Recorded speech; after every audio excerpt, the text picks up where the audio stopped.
Welcome to the Washington AI Network podcast. I'm Tammy Haddad, the founder of the Washington AI Network, where we bring together official Washington, D.C. insiders and AI experts who are challenging, debating, and just trying to figure out the rules of the road for artificial intelligence. This AI revolution has been led by industry, and governments are running to catch up. Today's guest is a Washington insider who is one of Washington's most respected experts on AI.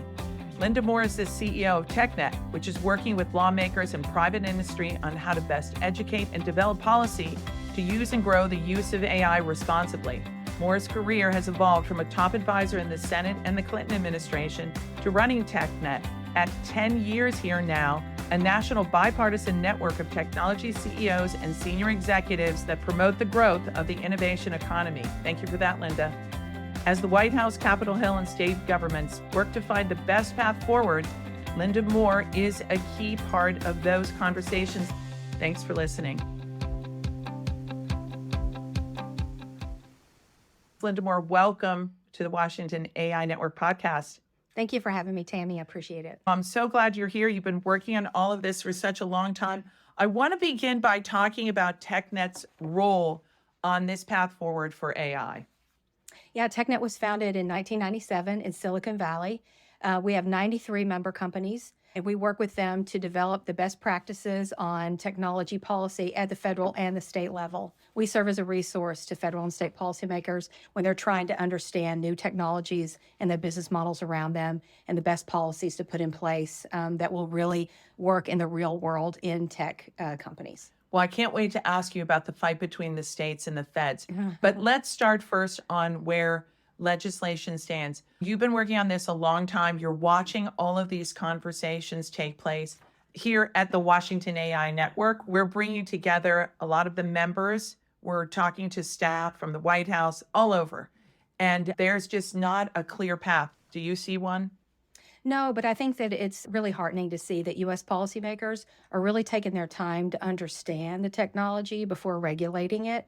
They have really taken their time at the White House in working with the companies and securing voluntary commitments, while also then unveiling the executive order last fall. Yeah, what was your take on that? Wide-reaching, the most sweeping executive order in recent memory. Almost every agency was tasked with a lot of work and really tight deadlines. And so we're engaging with the agencies now as they send us requests for comment on the best practices and policies to put in place. And I find that they're being incredibly thoughtful, and it's very impressive how much they're undertaking and how quickly they're turning it around. Right, because it's moving much faster than people think. I mean, we always talk about congressional legislation, but on the executive side, it's moving forward. Is there anything you can tell us? Of course, here at the Washington AI Network, we're counting down to find out who those 400 CAIOs are in each department. First of all, President Biden and his team really deserve a lot of credit for stepping forward and understanding they needed to take the reins of putting in place AI regulations and securing commitments from the companies, while Congress took a longer time to come to a point when they can really pass legislation. There are a couple of pieces of legislation that might pass this year. We can come back to that in a minute.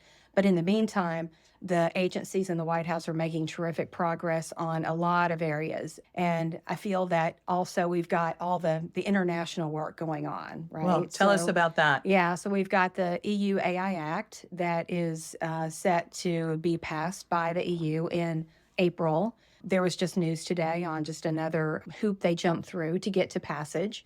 The EU has tended to, on a lot of things, including privacy as well, want to get there first rather than taking their time to get it right, I would say. So tech companies and also academia are working with the EU, just like they're working with U.S. policymakers to try to put in place really good regulations. But I do feel that the EU AI Act is still very broad and in some ways very vague. And so large companies who have a lot of resources will probably be able to navigate that easier and better than smaller and medium-sized companies. We really need to think about the smaller and medium-sized companies and the impact on them. Yeah, what happens to them? If you need so much compute to make AI work, these large language models, how do they compete?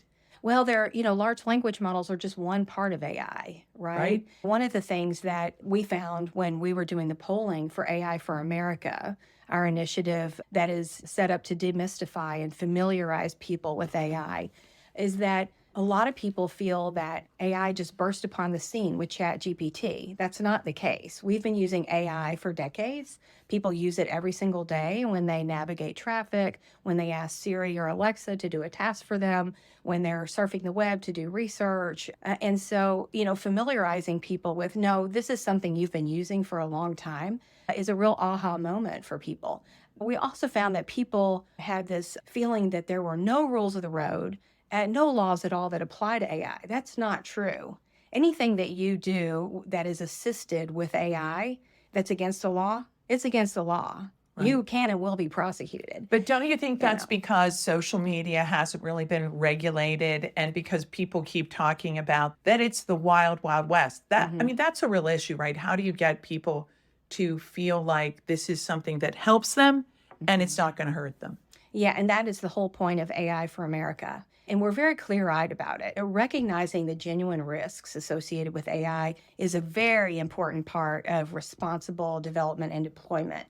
And I think it's really important that U.S. tech companies have made these commitments with the U.S. government on secure and safe development and deployment of AI. They're working with Congress to put in place good laws and regulations.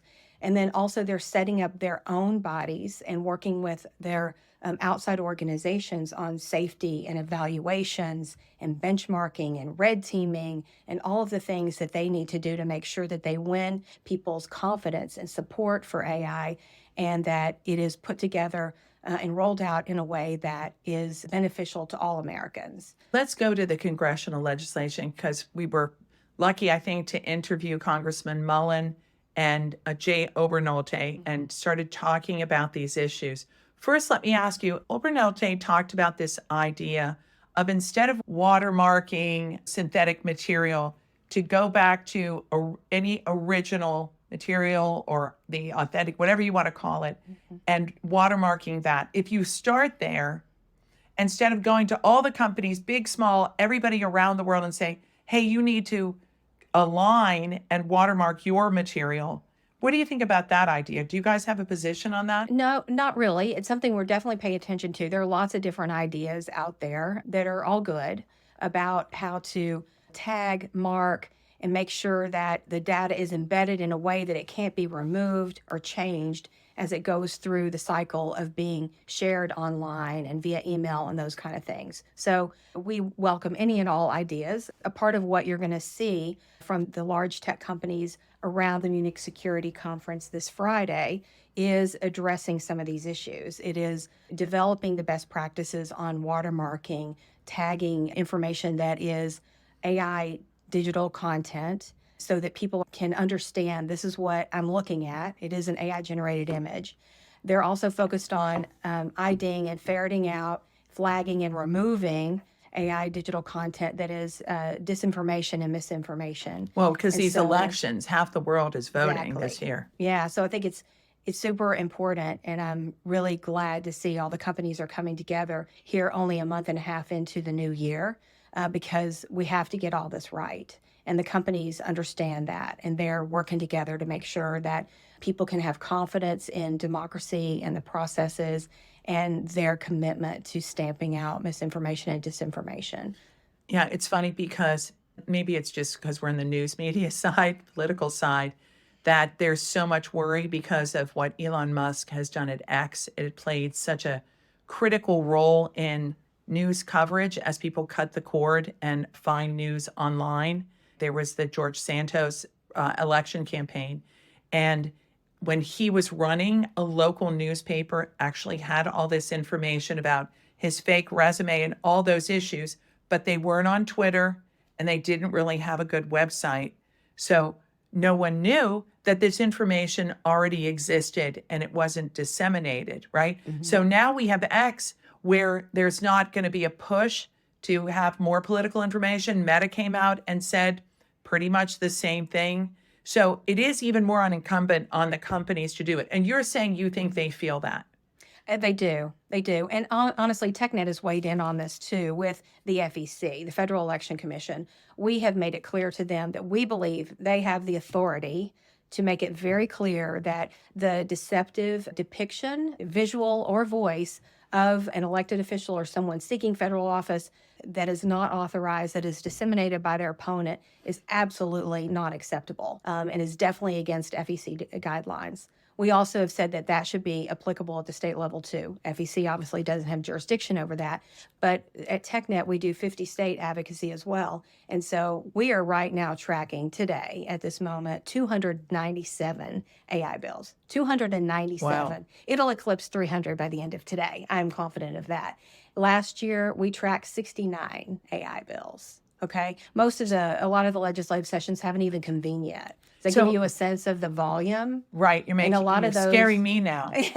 So while DC is moving slowly, the states are filling the void. Right. And a lot of the legislation that they're looking at are, the use of AI in government, task forces to study the impact and the risks of AI. Some of them, though, are dealing with deep fakes, visual, voice, especially in the election context, and the assigning of liability of that sort of thing. And our belief is that it should be on the creator of the content. And then a few bills have been introduced in just a few states that are further reaching, that are more in line with like the enormity of the task that NIST within the Department of Commerce is taking on. You represent the big companies and the states. How are they going to come together? Because what we've been hearing from some guests is that they're very worried with all of the bills you're talking about, that they're going to get ahead. It's not a competitive thing, but that this legislation can move faster in the states when it really needs to be national legislation, and you can't put the genie back in the bottle. Yeah, and we're dealing with that not just on AI, but on privacy as well, which we'll get into. Well, let's turn to privacy. Where do things stand there? Yeah, so 15 states have passed comprehensive data privacy laws since 2018. 46 states have considered their own privacy laws. There will definitely be more states who pass their own privacy laws this year. So that's an example of states seeing the void that Washington has left for them on not dealing with a really important issue. And I don't expect there to be a federal privacy law this year. We have a coalition that we've stood up cross-industry. A lot of people think that privacy affects only tech companies. That's not true. Think about how many people deal with your data every single day. It's not just tech companies. It's all kinds of companies. And so we're pushing for a federal privacy law. And AI has given us a moment of people understanding, these models are trained on a lot of data. It would be good to have rules of the road on handling data.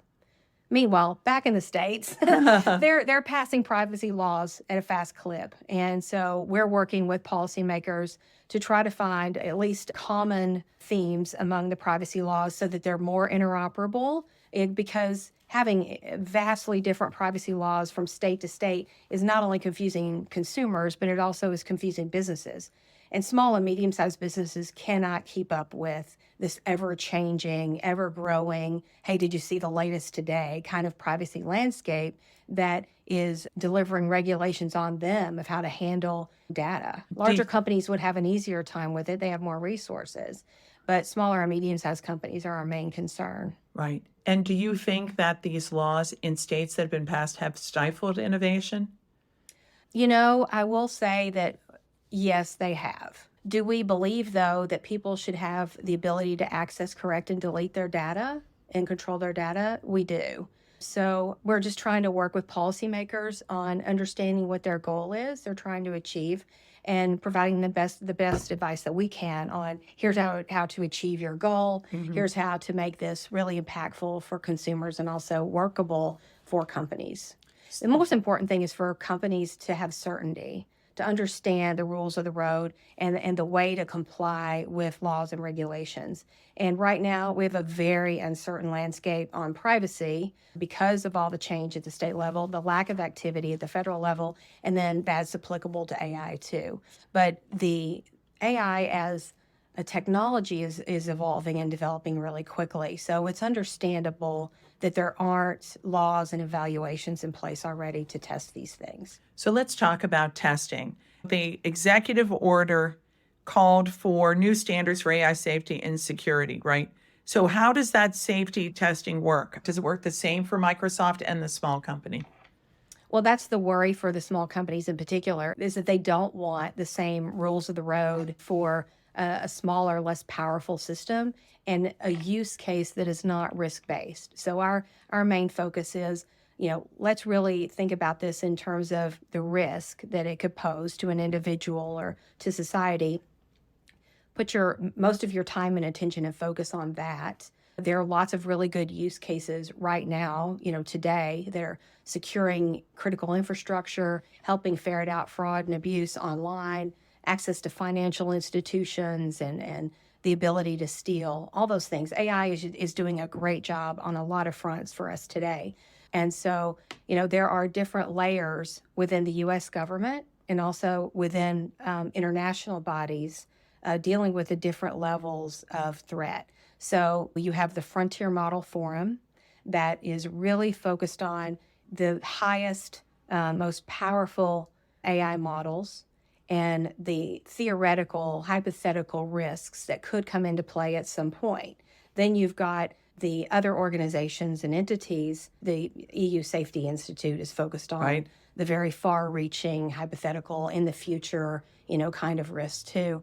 And then you've got levels within other outside organizations and the government dealing with the more day-to-day, current, immediate term risk. The small and medium-sized companies are going to be involved with the Department of Commerce too, with the AI Consortium and the US AI Safety Institute. Right. They just announced that. Can you talk about it? Yeah, it's really being stood up to work with companies and also government and academia to figure out the best practices for safety and security and evaluating systems.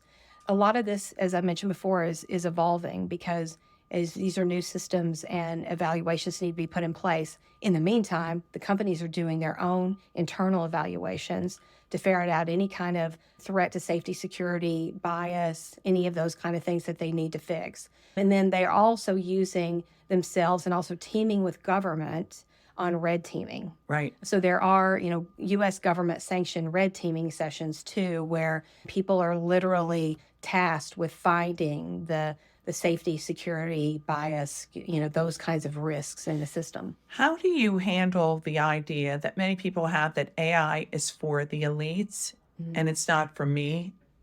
I may lose my job, but more importantly, that this is not technology that'll make my life better. It's for them, not me. Yeah. Again, we found some things related to that in the polling and focus groups we did. And a part of that was helping people understand that AI has been around for a long time. You're seeing a new version and a new evolution of AI with large language models and ChatGPT and uses like that. But it's been in your life for a long time, and here's how, and describing those uses every day. It's also been important to allay the fears about disruption of workforce. 63% of U.S. jobs are expected to be complemented by AI. It takes out some of the quote-unquote drudgery of your job, some of the things that doesn't really require your intellect or creativity, and the AI can help you do those tasks faster and easier. And then also, there are very average, normal, everyday uses of AI that can help you plan your travel, plan your best route to your school, help you plan your students' activities and calendar, help you plan your family's calendar, your menus every week, your I shopping. laughed about that. It has very everyday uses. How to plan your Super Bowl party. That was the one that made me laugh. Here's the 10 things you have to buy and do this and that. But back to how do you reskill? There is going to be a lot of reskilling. Are the companies spending as much time trying to develop education and reskilling efforts as they are in the innovation? Yes, it's hugely important. There's been a huge uptick in education and reskilling around AI because all the companies understand how important and impactful AI is now and will come to be even more in the future, and that doing it with the workforce is so important. It's important for people to remember AI is a tool. It's prediction machine. Someone from Meta said that. It's like the new 8-ball. I like that. Yeah. Maybe you ought to get an 8-ball in your next ad or something, Linda. Yeah, we'll keep that in mind. The other thing I wanted to ask you about is how are companies working to eliminate biases and the harms that come with bringing in all these materials that already exist? Yeah. We convened an event last fall, AI for Good, and we had a lot of different companies who are using AI in a lot of different ways. And their main story was telling about how AI is helping mitigate bias. At Indeed, for example, everyone knows of Indeed as a job seeking place. Companies and consumers use it to try to find jobs. They're able to give a greater number of people access to more job openings and to process and evaluate a lot more resumes and qualifications from a lot of different people without bias by using AI and find the best possible matches of people to jobs. A lot of companies are using those kinds of examples. Intuit, it has a lot of products that help people handle their finances, get ready for their taxes, plan their small business budget, all of those. They're using more AI in their products that's making it so much easier and more accessible and just more productive for people that have a lower level understanding and familiarity with computing and coding and all of those kinds of things. So AI is actually democratizing access to all these things that can make your life faster, easier, more efficient. And then you have more time for fun, with your friends. That's your what I'm family. looking forward to. Yes. And I wonder if any of your studies have looked at the age. Are older people more likely to be afraid of AI or more enthusiastic? Are younger people enthusiastic? Who do you think's mind needs to be changed or just educated?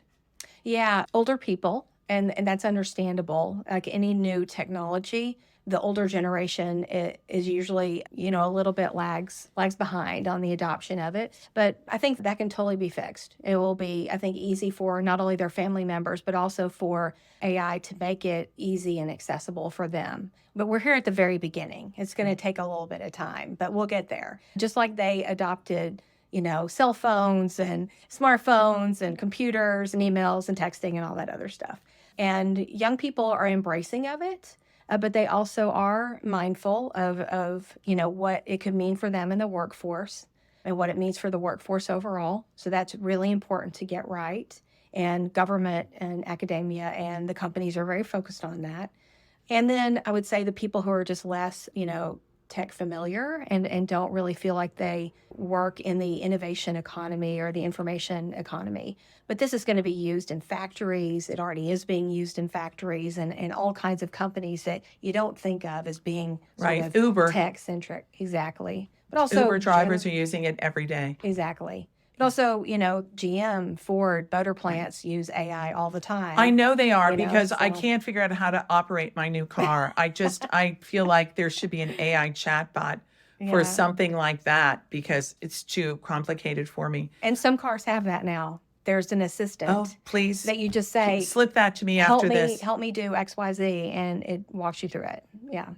That will become more and more common. Are you surprised by all this? Again, you're going on 10 years. Congratulations, Yeah, by the thank way. you. Were you surprised by this latest iteration of AI? Yes. Yes, I was. I remember seeing it sort of blow up on Twitter, ChatGPT, for, being launched. I guess it was November, right? So it was, a year and a half ago almost. And I was like, well, this is definitely the next big thing.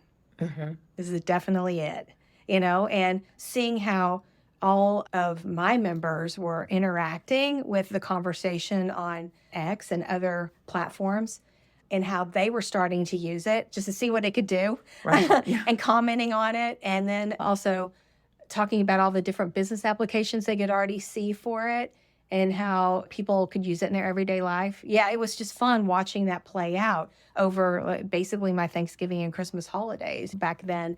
And that was not long ago. But Well, yeah, it was new and different. But it's been fun for me because, 10 years into a job, believe me, this is the best industry to work for because you cannot master it. I love that I will never master it. It's ever changing, ever evolving, ever growing. And this is just the latest leap in several that I've seen since I've been at TechNet. But it's fun to have 10 years in, something you really have to dig deep to really understand how does the technology work and what are the best policy recommendations around it. So it's been challenging, but really fun. Well, the other thing is you point out you've got large companies, small companies, medium-sized companies, you've got innovators. People used to make fun of people in the garage. Look at Google and all these companies how many years later. Yeah. But the fact that you could be in your garage and you can come up with something and you can make it life-changing for someone, as one of my friends has done with his AI MRI company, is pretty exciting. So in a way, you're right. It is more democratization. I don't know how you get that message across, though. I think you need Taylor Swift. Yeah, You that need would be to, great. Taylor Swift and a few other people to tell that story, because it is available, right? It's available to everyone. You just have to dive in and get it. Although I'm sure you had a little bit of a moment over the holidays when the OpenAI Microsoft story about Sam Altman leaving. Have you met Sam Altman? Yes. Yeah. And he's really, as Virtually, not in person. virtually. Yeah, virtually. As you know, I'm a TV producer. And You OpenAI is a member of TechNet. So. Oh, yes. Yeah, Excellent. So you can see that he's made for TV kind of star and is willing to talk to people, which producers love that, to communicate the message. And it's funny because early on the internet, there were other celebrities. Governor Newsom has played a role in the digital technology, being a public person on that. Are there other people emerging that you are looking forward to hearing from, or that you've already met that we should know about? I think in terms of people who really are great at understanding and explaining AI to policymakers, but also the general public, Kent Walker of Google, very great spokesperson for the industry and for AI. So is Brad Smith of Microsoft. Those are just two I would point to. Yeah, they've been leaders for a while, and they should all be more public facing, though, more interviews. Yeah. They're doing a lot right now. So, we should probably try to get them out even more. But yeah, they're terrific. I would also say that, I think you've given me a really good idea about the next phase of AI for America. If anyone wants to learn more about AI, go to aiforamerica.com, and that's with the number 4. And then also on our social media handles. We're on LinkedIn, X, everywhere you would want to find us. A part of what's on the AI for America resources are the really amazing uses of AI in the scientific and medical realm. And it's probably in the medical realm that I'm the most excited about what AI can do. To come back to your point a minute ago, though, making it more accessible and more everyday user-friendly, versions of AI and how to use AI in your daily life is definitely something that we're starting to feature more on our social media handles and our website, but we'll get more into that. But one of the more inspiring and interesting stories I've seen of the use of AI is there's a Danish company called Be My Eyes. And they had all these users of people who were very low vision or blind, and they matched them up with human companions that they could access through an app on their phone who could tell them what is in front of them, who could help guide them to a location for their shopping, to go to the gym, to go to the doctor, what's in their house, what's in their fridge, those kind of things. And OpenAI worked with them to develop AI that can take the place of the humans seeing this for them and describing it to them, so that now they can just tap on their app and they can hold the phone in front of their refrigerator and it will tell them, here's what is in your refrigerator. And you can even say, what meal can I make with this food? And it will tell you exactly what you can make with this food. Incredible. I mean, it's just there with them all the time. Anytime they need to know, what am I facing here in front of me, around me, that I need to know?